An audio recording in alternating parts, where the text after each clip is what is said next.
Hello y'all and welcome back. So in the last video we saw that a Pyrrhonian skeptic has no beliefs, and the goal of this is very clear. There's not like a whole bunch of motivations, there's one motivation. The motivation is to remove any threat to your tranquility.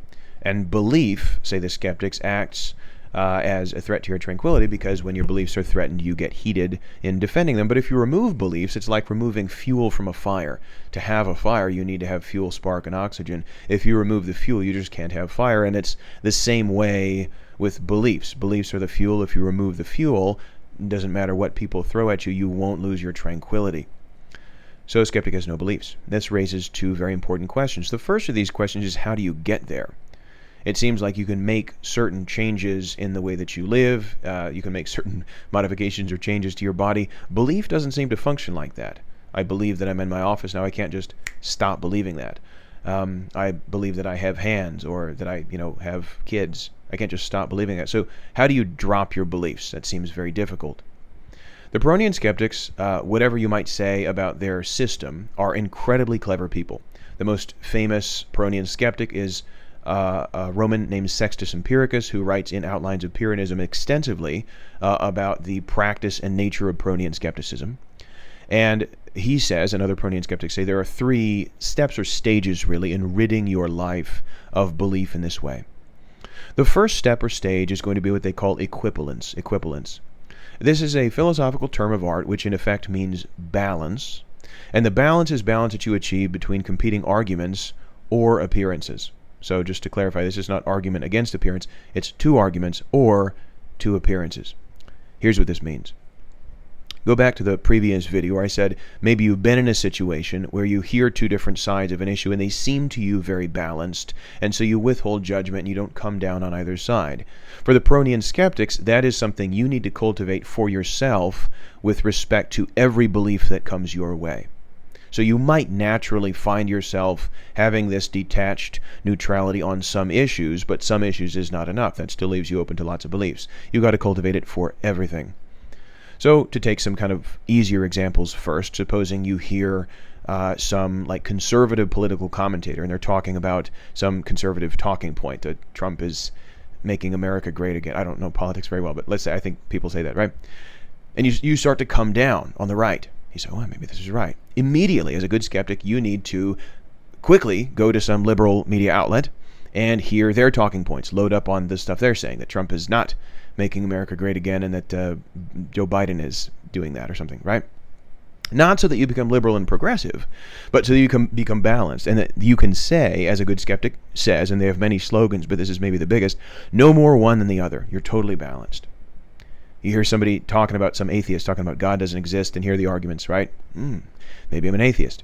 You can't do that. You got to load up on the arguments on the other side that God does exist and say, oh, these are pretty good arguments, right? Not so that you become a believer in God. That would be terrible. You can't have any beliefs. But so that you're totally balanced on the issue. You say no more one than the other. But you see right away that you need to do this for everything.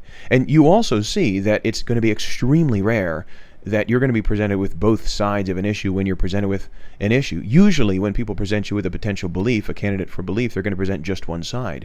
So you need to be able, on your own, to supply the counterbalancing arguments so that you never find yourself coming down. If you imagine your mind as this old-fashioned pan scale,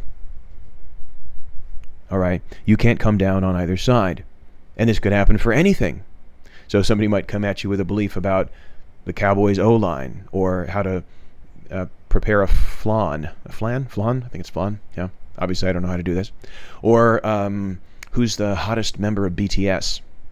Despite two BTS references, I know nothing about this band. But if somebody comes at you saying it's one guy, you got to have arguments that it's another guy. Why? You can't have any beliefs. It's not about convincing the other person. It doesn't matter what their epistemic state is. It's about protecting your tranquility. To you, it must seem that they are perfectly balanced.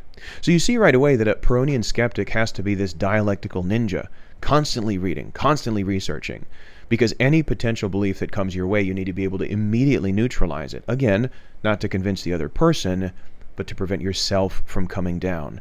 So Pyrrhonian skeptic, to kind of go back to sort of the initial framing of this school, you say, well, we're talking here about Hellenistic ethics. We're talking about Hellenistic philosophy. But a philosophy, you might say, is by definition a collection of beliefs. If the Pyrrhonian skeptics have no beliefs, how are they a philosophy? And to that, a skeptic would respond, who said that we're a philosophy? Who said that? All right, well, if you're not a philosophy, what are you? And Sextus Empiricus says, Pyrrhonian skepticism is an ability. It is an ability to always create equivalence, no matter what situation you find yourself in. Always create this equivalence.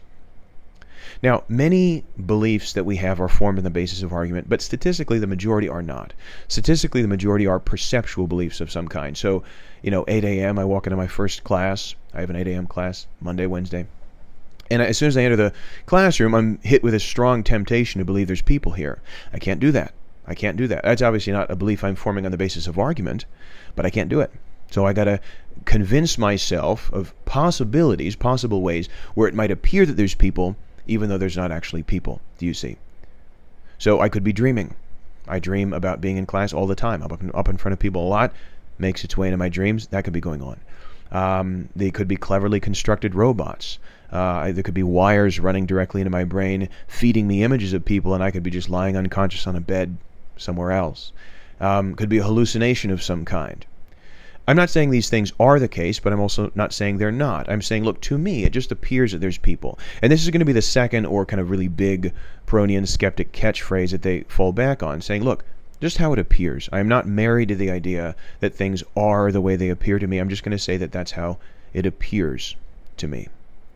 And this ties in to kind of the second maneuver that you need to make as a Pyrrhonian skeptic. So the first would be balancing arguments or evidence or bits of empirical data that people throw at you with counterbalancing evidence or arguments or data.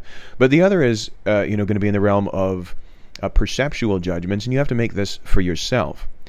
So let's just take a silly example. I have here on my desk this large bowl of candy. Okay, so supposing I take this pack of Reese's Pieces, or appears to be a pack of Reese's Pieces, you might say, well, this is just orange, right? You can just tell that it's orange, okay? And it would be absurd to say that it's not orange. I mean, this is just taking philosophy too far at this point. And a Pyrrhonian skeptic would say, really? Orange. It is orange. Would it be orange to a dog? Would it be orange to a beetle? Would it be orange to an alien race that has no concept of the color spectrum? Or, for that matter, an uncontacted tribe that has a totally different notion of color? Would it be orange in different lighting, a different angle, under a solution? No. Again, don't be so attached to the idea that the world is permanently in some fixed way, the way that it appears to you now. All that you, Herrick, are merited in saying is that to me now, at this distance, in this lighting, from this angle, it appears orange. So, no more one than the other, only how it appears.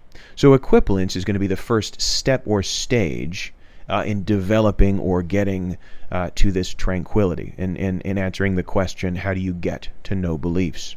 We'll address the second steps and stages and some other questions in the next video. Thanks.